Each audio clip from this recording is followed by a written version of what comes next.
that if we were not economically dependent on petroleum, if there were not very large economic consequences from our dependence on petroleum, the national security problems would perhaps not go away, but be much, much smaller.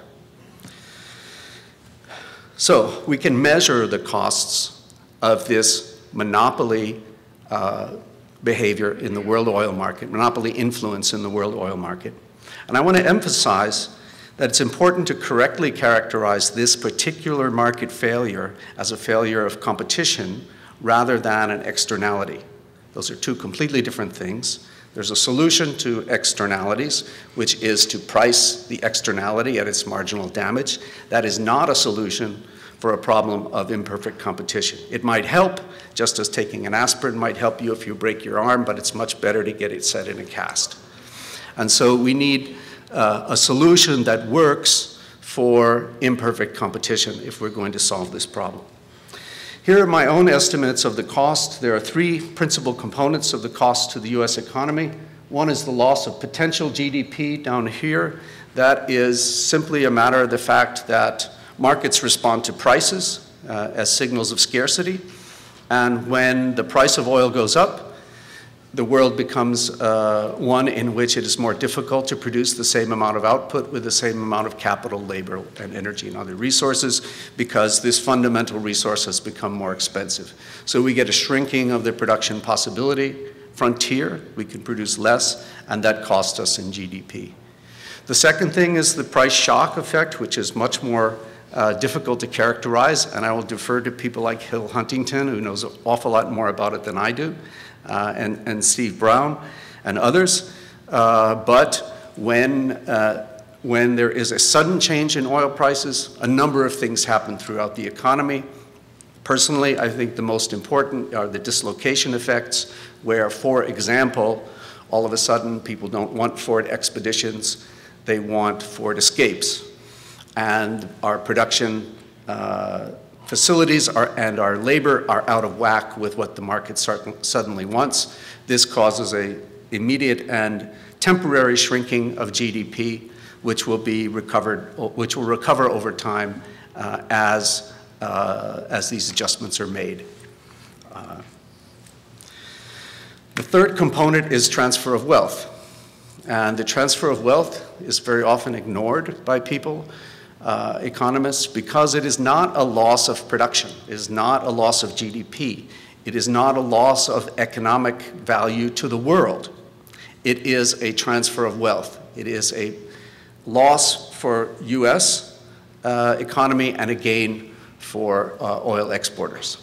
So there's no pure economic loss there, and you have to take a parochial US view and say, we worry about what happens to the US economy and not so much to other people's economies, so it doesn't get counted. I find usually economists don't like this component, but politicians understand it perfectly well. Anyway, I would just like to say these costs have been very large, adding up $500 billion in 2008, approximately, and decreasing to maybe $300 billion last year. Still very large costs. So what do we mean by oil dependence, and what do we mean by oil independence? Well, my view is it's primarily an economic problem with significant national security implications, and it's caused by the market power of oil-producing states, the importance of oil to our economy, and the lack of economical substitutes for oil. Those three components put together. If we're going to solve this problem, my view is we need a measurable goal so that we can see whether policies, any particular set of policies, will actually solve the problem in the future. So first, let's define a qualitative goal, which is essentially based on the dictionary definition of independence. For all conceivable world oil market conditions, the costs of oil dependence to the economy will be so small that they have no effect on economic, military, or foreign policy. Independence means we're not subject to a controlling influence. Okay, so we want to make sure that this is not a controlling influence to us, and do that by shrinking these economic costs down to a small enough level. The quantitative statement is the estimated total economic cost of oil dependence in any year will be less than 1% of GDP with 95% probability. Now, you probably don't see political goals by 2030. You don't see political goals stated this way. But why 95% probability? Well, it's obvious. We don't know what is going to happen in the future. We don't know where those prices are going to be. We don't even really know how much conventional oil there is in the world. There's many things we don't know. So in this uncertain future, we have to describe our goal in a probabilistic way. My argument would be that we have achieved a period of oil independence, and it's precisely that period in the 1990s when the costs of oil dependence were very small. And many people were saying, what oil problem? There's no oil problem. OPEC is not a problem. It was never OPEC that was the problem. It was monetary policy. It was something else. It was something else. There's plenty of oil in the world, and it's very cheap, so don't bother me. I don't need any higher fuel economy standards. I don't need any more policy. That was, and by the way, that's the problem. You don't miss your water until the well runs dry. So we're going to face this again the more we try to solve this problem, but that's a whole other subject. So we developed a model to do exactly this, to capture the uncertainty about future resource availability and OPEC's willingness to expand production, which Dermot discussed very brilliantly this morning. And we used the high, low, and reference oil price cases for that. We simulate potential supply disruptions. That is, a disruption is defined as anything lower than what, a sudden lowering from what the EIA's projection is for OPEC production. And we calibrate that to past history. And the model allows us to change the path of US oil demand and supply by either adding supply or increasing efficiency and decreasing demand. And we run many, many, many simulations of this to see how oil dependence costs are affected by policies such as higher fuel economy standards, greater use of biofuels, increased production offshore and in Alaska, greater production of gas to liquids or coal to liquids, and so on and so forth. And what we find is in the baseline case, these are the historical costs of oil dependence as a percent of gross domestic product. This is our projection for the future, which has a expected value, that's the yellow line, of about 2% of GDP, which because in this particular projection, GDP was growing to about $20 trillion. That's about 400 billion per year, but could be as high as 3.5% or down as low as less than 1%. This is a 90% confidence interval, plus minus 1 standard deviation in the maroon color. And I'm not saying that this is exactly right. There's lots of assumptions go in here, and one would need to study them carefully and be convinced that we were doing it right. One thing I want to point out that I think is an important finding of this is that the future is a lot more uncertain than the past. Think about it. Okay. So then we wanted to study how a particular strategy, well thought out and well conceived and comprehensive, might affect the situation. So we took a study done by the National Commission on Energy Policy. It's a very good report called Ending the Energy Stalemate. And they tried to cover everything they could. They came up with about a 26% reduction in US oil demand over the baseline projection, and about a 30% increase in oil supply.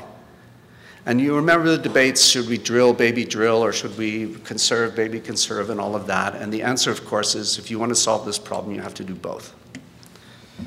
Okay, so how does that work? Well, sure enough, we get an immediate and sudden, an important decline in the costs of oil dependence over time by following that policy. But it doesn't quite get our 95% level below 1%.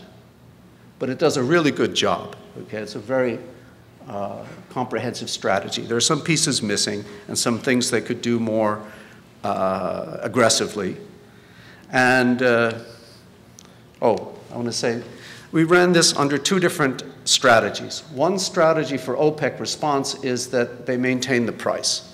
So if they see the US is cutting back its demand for petroleum, they want to maintain the price of the base case, which in this case could have shocks in it.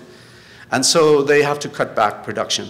That's the only way to maintain the price. So they reduce production somewhat to keep the price high.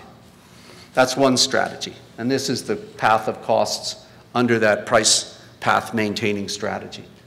The second one is they ignore what we do. They just stay to the production path that the base case has.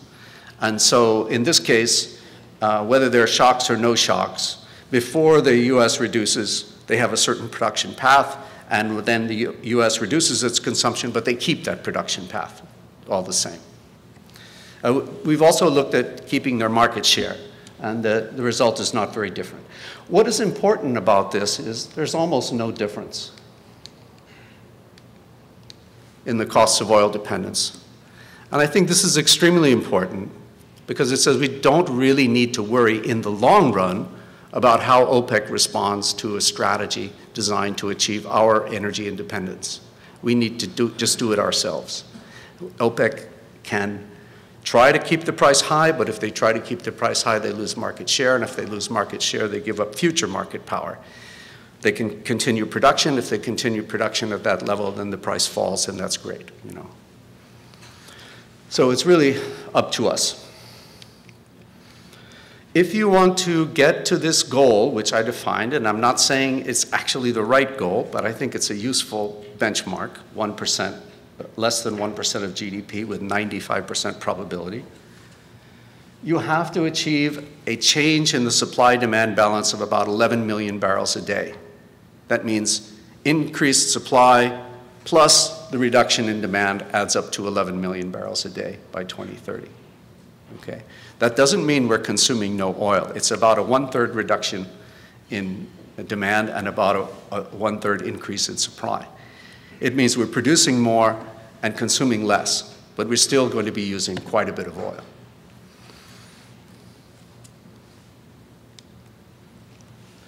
And I think we're already taking some steps that are consistent with this strategy. We have fairly aggressive light-duty vehicle fuel economy standards, and the Environmental Protection Agency is working on extending those to 2022. We have heavy-duty vehicle fuel economy standards in the works. Japan proved that this strategy actually worked, and why it does is a different talk, but they do work. We have an aggressive renewable fuel standard that so far is struggling, I would say. They missed their advanced biofuel goals last year, and they missed them this year. So we've got a problem there, but the standard itself calls for quite a bit. But we need to do much more. We need to address petroleum use in residential and commercial buildings, in the Northeast especially. We need to address petroleum use in other modes of transport. We need to address petroleum use in industry. Those are all big petroleum users. And we need to increase petroleum supply, somehow get to 1/3 more petroleum or liquid hydrocarbon products than the reference projection indicated. And finally, I would just add that the strategies that we use to reduce oil dependence are almost entirely beneficial for reducing greenhouse gas emissions. There are some for which there is a slight increase in greenhouse gas emissions, I would say. And I think the trade-off, though, is very small between our energy independence and climate protection. But that's another subject of another talk. So thank you very much for your attention. I look forward to the discussion.